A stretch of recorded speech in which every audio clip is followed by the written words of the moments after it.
Hey everyone, Richard here, and it's time for a haul, so let's just get into it.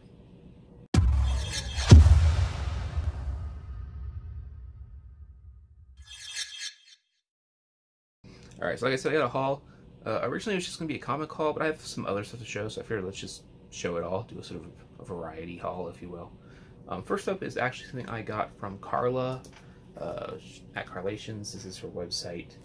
She's sort of a pinup artist that does pinup work sort of fused with popular topics, sometimes Disney, Marvel, DC, but also just sort of fantasy. And she has her own characters, her own comic book.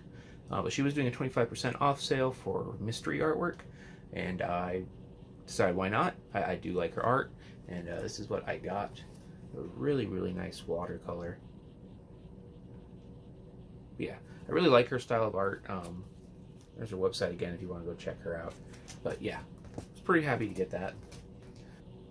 Next up, I actually was at Goodwill and I ran into this Marvel Superheroes X-Men Special Campaign set. It's like a D&D styled campaign. It has a adventure book, campaign book, character profiles, all that good stuff.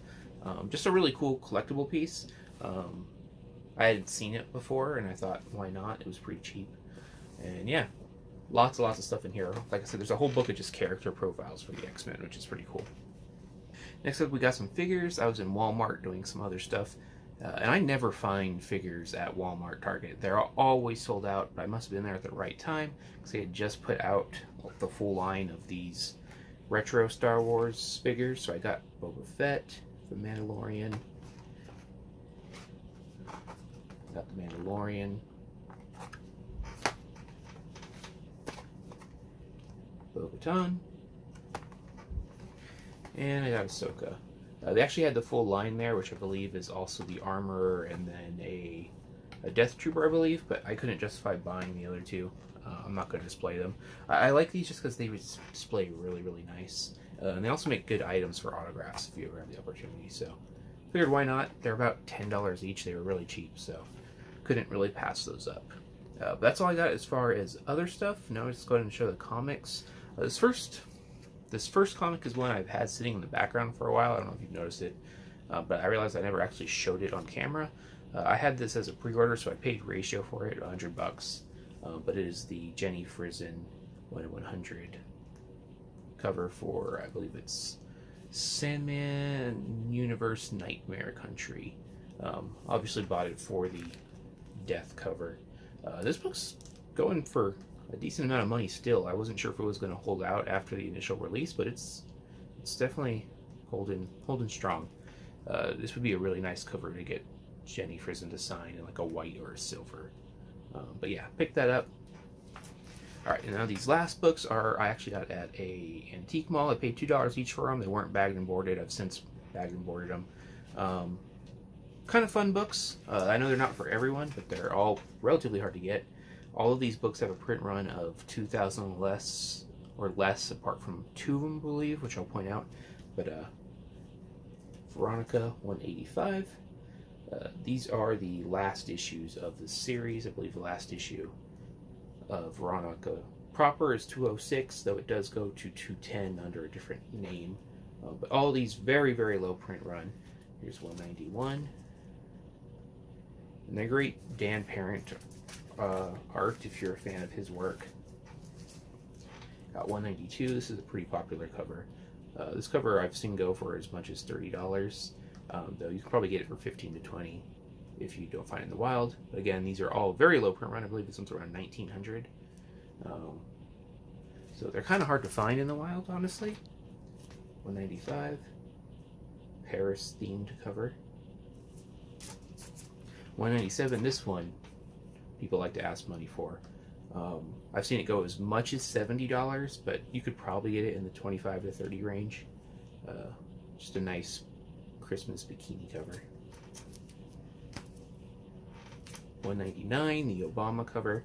This one sells for 25 to 30 very easily.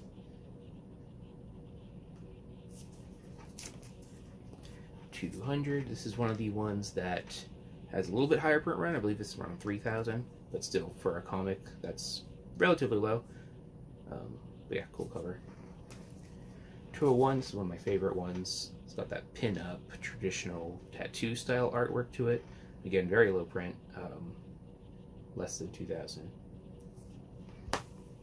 202, this one has the highest print run. It has around 6,000. That's because it's the first appearance of this guy right here, Kevin Keller. There is a second print of this where she has a red dress. It's worth about the same. It's like a $20 to $40 comic. Yeah. 203.